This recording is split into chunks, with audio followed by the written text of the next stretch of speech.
Hello दोस्तों, आपका मेरे चैनल में स्वागत है। अमन स्टील उमंग। आज मैं आपको क्लास 12 का सेकंड बुक का दूसरा चैप्टर पढ़ाऊंगा, राष्ट्र निर्माण की चुनौतियाँ। लगभग 200 वर्ष के अंग्रेज़ों की गुलामी के बाद 14 और 15 अगस्त सन 1947 की मध्य रात्रि को हिंदुस्तान आज़ाद हुआ। लेकिन इस आज़ादी के देश की जनता को देश के विभाजन का सामना पड़ा। ठीक है। संविधान सभा के विशेष सत्र में प्रथम प्रधानमंत्री जवाहरलाल नेहरू भाग्यविधु चित्र प्रतिनिधि से भेंट या त्रिष्ट डेस्टिनेशन से भाषण दिया। जवाहरलाल नेहरू ने उस समय भाषण दिया था, उसको कहा गया त्रिष्ट से तिष्णी के नाम से भाषण। ठीक है। आज़ादी की लड़ाई के समय दो बातों पर सबकी सहमति थी। ठीक है। जब आज़ाद हुआ था उस समय दो बातों की सबकी सहमति थी। पहला, आज़ाद के बाद देश का शासन लोकतांत्रिक पद्धति से चलाया जाएगा, है ना। यहाँ राजतंत्र नहीं, लोकतांत्रिक होगा। सरकार के समाज सभी वर्गों के लिए कार्य करेगी, चाहे वो कोई भी जाति का हो, चाहे किसी भी धर्म का हो, किसी भी हो, सरकार सभी समाज के लिए वर्गों के कार्य करेगी। ठीक है। नए राष्ट्र की चुनौतियाँ थी। इसमें 3 प्रमुख बातें थी। पहली, एकता अखंडता की चुनौती। भारत अपने कारण में विविध किसी महादेश के बराबर था। वहाँ विभिन्न भाषा, संस्कृति और धर्म के अनुयायी रहते थे। इन सभी को एकजुट करने में बहुत बड़ी चुनौती थी। लोकतंत्र की स्थापना। भारत ने संसदीय शासन पर आधारित प्रतिनिधित्व लोकतंत्र को अपनाया और भारतीय संविधान में प्रत्येक नागरिक को मौलिक अधिकार तथा मतदान देने का अधिकार दिया गया। ठीक है। लोकतंत्र की स्थापना दी। समानता और आधारित का विकास। ऐसा विकास जिसमें पूर्ण समाज कल्याण हो, ना किसी एक वर्ग का, अर्थात सभी को समानता एक व्यवहार की और सामाजिक से की जाए। ओके। विभाजन। जब भारत आज़ाद हुआ था तो मुस्लिम लीग ने 10 राष्ट्र सिद्धांत को अपनाया, किले रख दिया। भारत किसी एक कौम का नहीं, अपितु हिंदू और मुसलमान नाम की 2 कौमों का देश है।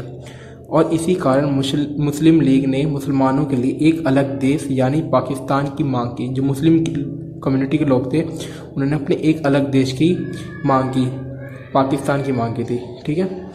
भारत की विभाजन के आधार धार्मिक बहुसंख्या को बनाया गया, जैसे कि बहुसंख्या जहाँ थे उसी हिसाब से बनाया गया, जिसके कारण कई प्रकार की समस्या उत्पन्न हुई, जिनका विवरण है, जैसे कि बता देते हैं।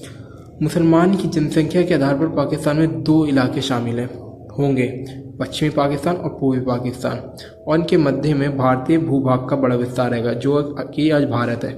जैसे कि एक पश्चिमी पाकिस्तान था, एक पूर्वी पाकिस्तान, जिसे आज हम पाकिस्तान और बांग्लादेश के नाम से जानते हैं। मुस्लिम बहुल प्रत्येक इलाके पाकिस्तान के जाने के राजी नहीं थे। पाकिस्तान के बहुत से लोग थे जो पाकिस्तान में जाने के लिए राजी नहीं थे। पश्चिम के नेता अब्दुल गफ्फार खां, जिसे सीमत गांधी के नाम से भी जाना जाता था, अब्दुल गफ्फार खां थे जिसको सीमत गांधी के नाम से जाना जाता। वह द्विराष्ट्र के एकदम खिलाफ थे। वो जैसे ब्रिटिश इंडिया, मुस्लिम बहुल प्रांत, पंजाब और बंगाल के अनेक हिस्से बहुसंख्यक गैर पाबंदी वाले थे। ऐसे इनमें प्रांतों का बंटवारा धार्मिक बहुसंख्या, जिले, निचले स्तर के प्रशासनिक हल्के आधार पर बनाया गया। भारत के विभाजन केवल धर्म के आधार पर हुआ था, है ना। और दोनों और बहुत बड़े असमंजस थे। क्या होगा, वह कल से पाकिस्तान के नागरिक होंगे, भारत के। हमने विभाजन तो पढ़ लिया, अब हम पढ़ेंगे राज्यों का गठन। रजवाड़ों का विलय स्वतंत्रता प्राप्ति से पहले भारत 2 भागों में बटा हुआ था, ब्रिटिश भारत और देसी रियासत। इन देसी रियासतों की संख्या लगभग 565 थी उस समय। ठीक है। रियासत के शासकों को मानना समझाने सरदार पटेल गृह मंत्री ऐतिहासिक भूमिका निभाई। जो उस समय के गृह मंत्री थे सरदार पटेल, और अधिकतर रजवाड़ों को उन्हें भारतीय संघ में शामिल होने के लिए राजी किया था। ठीक है। जो सरदार पटेल थे उन्होंने उनको राजी किया कि भारतीय संघ में शामिल होने के लिए। ठीक है। 3 अहम बातें थी तीसरी रियासत। अधिकतर रजवाड़े के लोग भारतीय संघ में शामिल होना चाहते थे। ठीक है। भारत सरकार कुछ इलाकों को स्वतंत्रता देने के लिए तैयार थी, जैसे जम्मू कश्मीर, छूट में, है ना। विभाजन की पृष्ठभूमि के विभिन्न इलाकों को सीमांकन के सवाल पर खींचातान जोर पकड़ रही थी, और ऐसे देश में क्षेत्रीय एकता और अखंडता का प्रश्न सबसे महत्वपूर्ण हो गया था।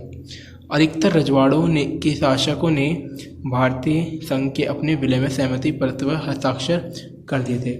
इस सहमति पत्र को इंस्ट्रूमेंट ऑफ एक्शन कहा जाता है।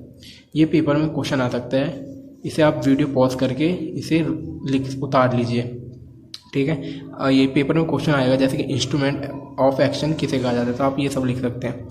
लेकिन उस समय बहुत वो भी आते जैसे जूनागढ़, हैदराबाद, कश्मीर और मणिपुर की रियासत विलय बागी थे। ये थोड़ा कठिन साबित था क्योंकि इनके जो राज्य थे देने को तैयार नहीं थे और ना भारत संघ में शामिल होने के लिए तैयार नहीं थे ये। राज्य का पुनर्गठन। औपनिवेशिक शासन के समय प्रांतों का गठन प्रशासनिक सुविधा के अनुसार किया गया था, लेकिन स्वतंत्र भारत से और सांस्कृतिक बहुलता के आधार पर राज्यों का गठन की मांग हुई थी। जैसे कि पहले तो औपनिवेशिक शासन के समय प्रांतों का गठन हुआ था, लेकिन फिर जब बाद में भाषा की बहुलता पे होने लगी, भाषा के आधार पर प्रांतों गठन पर राजनीतिक मुद्दा कांग्रेस के नागपुर अधिवेशन 1920 में पहली बार शामिल किया गया था। ये क्वेश्चन आ सकता है पेपर में 1 नंबर में, नागपुर अधिवेशन कब पहली बार शामिल हुआ था। तेलुगु भाषा के लोगों ने मद्रास प्रांत के तेलुगु इलाके को अलग करके एक नया राज्य बनाने का बोला, जिसे आंध्र प्रदेश बनाया जाए। उस समय बहुत से लोगों ने हड़ताल भी की और उस समय एक कांग्रेस के नेता थे। आंदोलन के दौरान कांग्रेस के एक वरिष्ठ नेता श्री पोट्टी राम लुल्लू की लगभग 56 दिनों की भूख हड़ताल के बाद मृत्यु। वो 56 दिनों के भूख हड़ताल पर बैठ गए और 57वें दिन मृत्यु हो गई। इसके कारण सरकार को दिसंबर 1952 में आंध्र प्रदेश को नाम से अलग राज्य बनाने करनी पड़ी। इसका आंध्र प्रदेश भाषा के आधार पर गठित पहला राज्य बना, है ना। अब हम पढ़ेंगे राज्य पुनर्गठन आयोग। 1953 में केंद्र सरकार ने उच्चतम न्यायालय भूतपूर्व न्यायाधीश फजल अली की अध्यक्षता के 3 सदस्यीय राज्य पुनर्गठन आयोग का गठन किया, है ना। इसकी 3 प्रमुख सिफारिशें। पहला, जैसे कि AEBC राज्य प्रणाली को समाप्त किया जाए, केवल 3 केंद्र शासित क्षेत्र अंडमान निकोबार, दिल्ली, मणिपुर को छोड़कर बाकी के केंद्र शासित क्षेत्रों को नज़दीकी राज्यों को मिला दिया जाए, ठीक है। राज्य की सीमा को निर्धारण पर वहाँ बोली जाने वाली होनी चाहिए।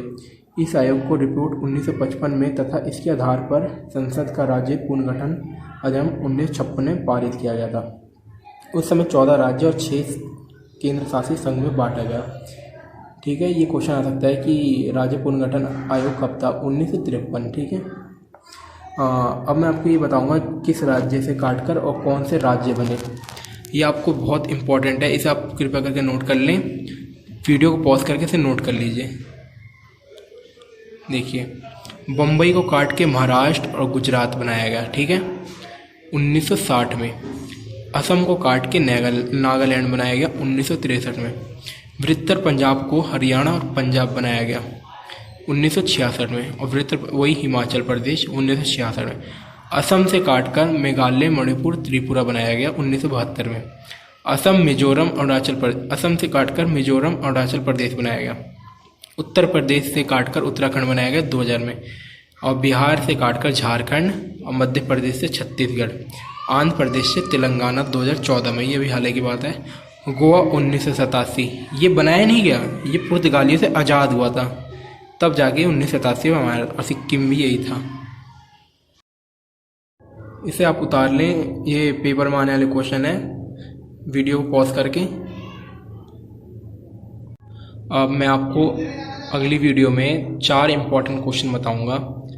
कृपया करके मेरे चैनल को सब्सक्राइब, लाइक एंड शेयर ज़रूर करें और इसे ज़रूर देखें पूरे से पूरी वीडियो।